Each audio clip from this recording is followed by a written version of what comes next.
Hi, welcome to the Music Production Handbook. This is going to be part 3, and I'm going to look at part 1 and part 2 in this video, and then take it on to the next step, because I think it's good to hear how music theory works by ear, not just from reading the articles. So as I mentioned in the first article there, it's really important, I believe, that a producer and engineer has a good basic understanding of music theory, even just by doing it by numbers. It just means that you can actually communicate with musicians. You can hear when wrong notes are happening, or where things should go in terms of melodies, and also if you're writing your own music, how you can gain more ideas and what progressions you can use and what notes you can use within that. And so, as I say, my looking at this is from a very kind of formulaic version. I mean, I do play guitar as well, so my understanding and a bit more in terms of that musicianship and sort of how you can go outside of that is a little bit better. But as a starting point and a really good solid grounding to help you initially get your music underway and produce music, and that means producing, not just actually sort of working with band, but creating, is based on the building blocks of music theory. And as I say, that doesn't include talking about the tadpoles on a sheet. That's something all different altogether, but it doesn't mean to say you can't just actually explore the theoretic sort of mechanics, if you like, of the music theory. So if we go back to this thing here where I mentioned about the chromatic scale. So the chromatic scale is all the notes in order, whether you go ascending or descending. So it's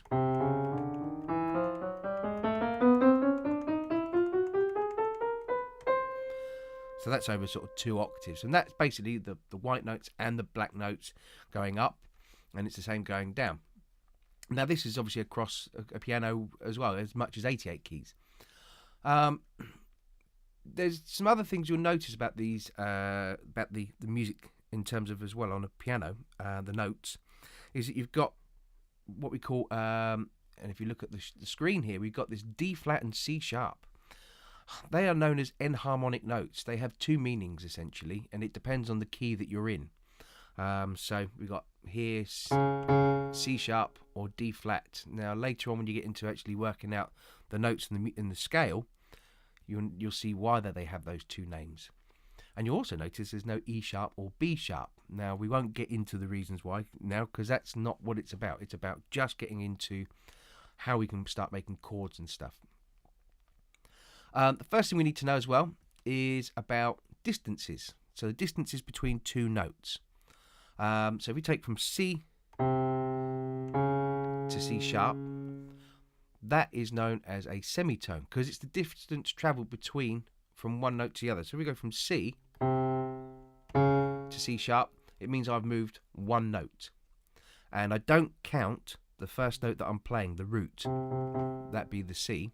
I'm counting the distance I've travelled, which is the C sharp, which is the 1. So semitone, obviously, so semi is half, so therefore there must be another one called a tone. Now the tone is then therefore 2 notes. So starting from C, if I move 2 notes, it takes me to D. So now I've got a tone movement. And it also sounds a little bit sweeter and more sort of harmonious than... It's almost a bit of a Jaws thing going on there. It's quite dissonant, but... So C to D is a tone, because I've got 1, 2. And again, do not count the first note when you do this. So we need to basically be able to derive a scale out of these 12 chromatic notes. So C, C sharp, D, D sharp, E, F, F sharp, G, G sharp, A sharp, B, C back to the octave, and then it carries on again. Within that, we can find a thing called the major scale. And the major scale is essentially made up of 7 notes, the 8th being the octave, and we carry that on. And we can basically then find a scale within that where it all works harmoniously. So if I take C, and we've got this formula here which says tone, tone, semitone, tone, tone, tone, semitone. So that's basically how we can work any major scale out from whatever starting note. So what I am going to do though is start with C, and you'll see in part 2 in a minute why we started with C. So if I take C as my first note, I need to move one tone, so that's 2 notes. So that's going to be C sharp, D is therefore the actual tone. So D is my tone of movement. Now from D, I need to move another tone. So I need to move 2 notes. So if I go, here's D. Now count the distance travel.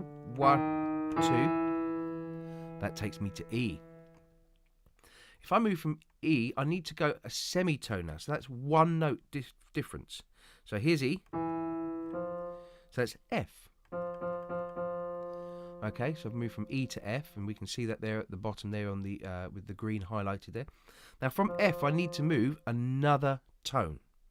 So I'm going to count 2 notes away from F. So 1, which is the F sharp, 2, which is the G. So I'm now at G. I need to move another tone from G. So G sharp, A. There's my next tone. And now I need to move one more tone, which is to B, and then the final movement, which will take me back to the root note but an octave up, will be a semitone to C. Now at the moment that doesn't necessarily quite make sense until we put the scale together. So if I actually now play those notes highlighted in green, ta-da, it's the major scale, and they all work harmoniously together. So there's the first thing, and you'll notice that the major scale, C major, has no sharps, no flats. Okay, so it's all the white notes. Okay, so there's the first starting point. If we move now on to the building blocks music part 2, if I come down here, we then got these things called key signatures. So at the moment, we've said that C has no sharps, no flats. And then to move around for sharps, we need to move around what we call a circle of fifths. So what that means is that we need to go to the 5th note of the scale. So if we look at C, which we said was C, D, E, F, G, A, B, C. Okay, what we need to do is find the 5th note in that scale in order for us to know where the starting point for our next major scale will be. So if I count, this time we are going to count C. So we go 1, 2, which is D, E, which is 3, F, which is 4, G, which is 5. So G is going to be the starting of our next major scale. Okay, and if you look here, I've then gone through as well. So we go starting from G, we need to move a tone. So G to A to B, which is a tone. We need to move another semitone, which is C. We need to move another tone, which is D. Need to move another tone, which is E. Need to move another tone. Now you'll notice that here, if I go from this E, if I go up a semitone, it takes me to F, which is not right. I need to move a tone. So I need to go E, and then up 2 notes. So it's going to be E, F sharp, G. And you got that nice little resolution there. So if I now play that in its entirety, so you've got G, A, B, C, D, E, F sharp, G. So there we go. We got our first sharp. Okay, so G has got 1 sharp, and that's F sharp. And you'll notice that it's the semitone beneath the root note. And if we look at it again as well, it can't be written as G flat. Okay, it cannot be written down as G flat. Every note in the major scale must be represented. So whether you start from A or if you start from G or whatever, you must represent all the notes at least once. So it would be A, B, C, D, E, F, G. And then when you're working out those notes, within that, you'll see that whether there are sharps or flats, depending on which key you're in. So if we look at G to find out our next major scale, there's G. We need to move up a 5th. So you go G, A, B, C. So D is now going to be our next key signature. And no prizes for guessing. This is going to have 2 sharps. If we work out D major, I've already told you it's going to be D, E, F, G, A, B, C, D. Just we don't know what the sharps are going to be yet. So first thing you're going to do is start from the D. Okay. And we're going to go up a tone from D, which is to E. Then we go up another tone, which is to F sharp. We can go up a semitone to G. We're going to go up a tone to A. Then we're going to go up another tone to B. And then up another tone, one more tone. And that can't be C because B to C is a semitone. But B to C sharp is a tone. And then we resolve back to D. So if we play that again, now in its entirety, D, E, F sharp, G, A, B, C sharp, D. So you notice we've got the F sharp from the previous key of G. We've now got the new one, which is now C sharp. So you can start to see it's all coming together now. We've now got this new major scale. And it has the same feel as the C major, but obviously, because the intervals are all the same, but obviously we're just starting from different notes. So you can see that actually this tone, tone, semitone, tone, tone, tone, semitone method is completely movable. And as I said, you've got to represent each of these notes once. And you can see I've given you an example there to move around and have a go at the further sharp keys. So if we went from D and went up to the fifth note of the scale, so D, E, F, G, A would be our major scale. And we know that we're going to have a F sharp and a C sharp from the two previous keys, and we're going to have a new one. And I'll give you a quick hint. Go down a semitone, you'll find the next one. So there you go, have a go at working that one out. The other thing I mentioned as well is these flat keys. We were talking about the enharmonics. We've got this C sharp and we've got this D flat. So where do these come into play? Well, it's when we move around in a circle of fourths, because it'll get to a point otherwise we'll have too many sharps, and if somebody was reading it off a page, then it would be quite complicated. So some bright spark actually thought about doing it and having these flat keys as well. And it works on the same principle, except in order to find out the first flat key, we move in a circle of fourths. So where we were talking about circle of fifths for sharp keys, which was C to G, and then G to D, and then D to A. Now we're going to move in a circle of fourths. So we need to go up a fourth from C. So C, D, E, F. So F is going to be our first note for our new key signature in a flat. And remember, each note must be represented once. So starting with F, we got F, and then we got up a tone, which is then to G. We got up another tone, which is to A. And if we up a semitone, okay, we've got this, because we've gone from A and we've gone up to the next note, we can't say A sharp because we can't have A and A sharp in the same key signature. Therefore, it must be B flat because we haven't got a B in there yet. So we've got F, G, A, B flat, and we need to go up another tone. So that tone is going to move us from B flat to C. And then go up another tone, D, go up another tone to E, and we go up a semitone back to F. So we've got F, G, A, B flat, C, D, E, F. And there we go. There's our major scale with a flat note now. And our new flat is B flat.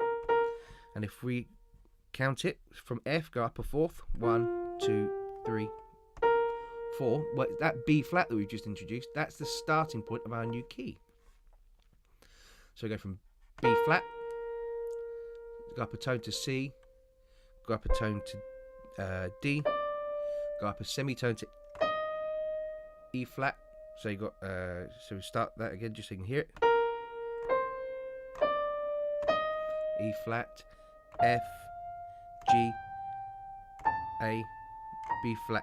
So there you go. There's back to the beginning.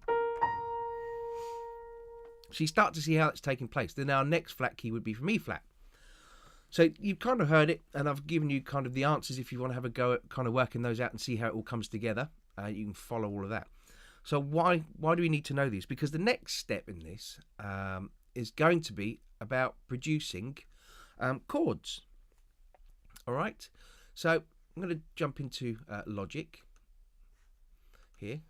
So I'm just going to open up a region just so that you can see. So if I open up a piano roll, and I'm going to just work on our C major. So what I'm going to do is just do it as quarter note.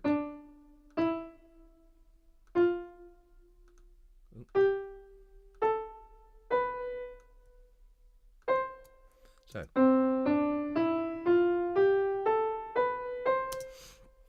the reason why I've done that is so that you can then see and hear the next part.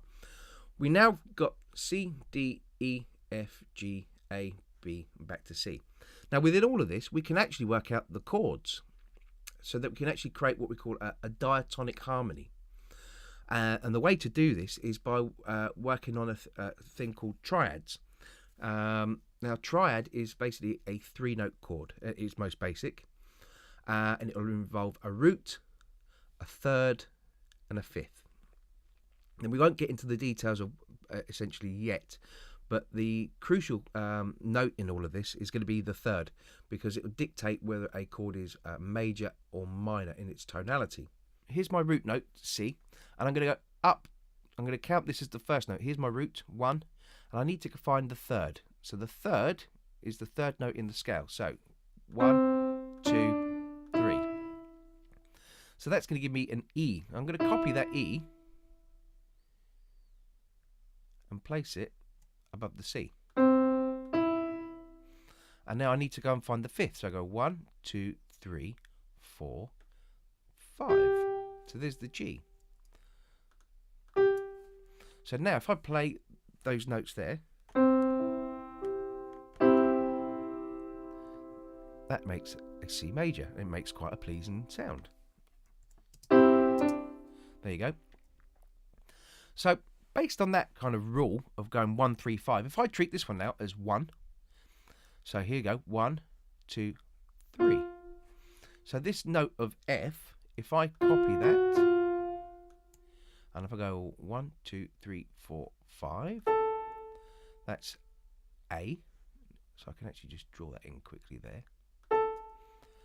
That now will give me the next chord. Can you hear it harmonizing as well? If I play it again. So what we've actually got is a C major and a D minor. Okay? Because you can hear the notes there. Sounds a bit sad. Whereas the C sounds much happier. As I say, it's all down to that third note. If I move along again, so we start on the E, find the third, which is 1, 2, 3. So that is going to be our G, and click that in. And if I go to the fifth, 1, 2, 3, 4, 5, which is the B, we've got a new chord now, and that will make E minor. So we've got C major, D minor, E minor. So you can hear these chords are all harmonizing, and they're all notes from that major scale. The next one is going to be the first different, a new triad. That's a B diminished, okay? Which is a B, D, and F. And it's got that real kind of resolution. B, D, F, and it wants to resolve that kind of last chord. It needs to back to C major. Now if I play those back to back, you'll hear that harmonizing. So we've now got what we call a diatonic harmony, that these chords actually harmonize together. Okay, so the first one again is C major, which is C, E, and G. D minor, which is D, F, A. Then we've got E minor, which is E, G, and B. Got F major, which is F, A, C. G major, which is G, B, and D. A minor, which is A, C, E. B diminished, which is B, D, and F, and we resolve back to C, and that can then continue. Now that whole process of root, third and fifth, or 1, 3, 5, is then applicable to any key that you work out. So long as you find your first starting note, whether it be G, or whether you go A, or if you want to start at F, okay, as long as you work out your major scale and then follow that 1, 3, 5 pattern, you can then find out the chords for that major scale. And that then means you have a starting point of actually writing a chord progression. And also you know that those notes in that key, whether it be that F, those are going to be your notes you can use for your melody. So you're now starting to think about creating songs. And also you can hear the harmony there. So if you're trying to work out vocal harmonies, there's an F and an A. So they are thirds as a harmony. Or you might want to try an F and a C, which is another harmony. Or you could try an F and a B, which is not quite so good, but maybe F and a B flat is a bit sweeter. Okay, so F and B flat because they belong together in the key, whereas the F and the B is outside of the key there. But you can then start working out kind of vocal harmonies for melodies and bits and pieces like that.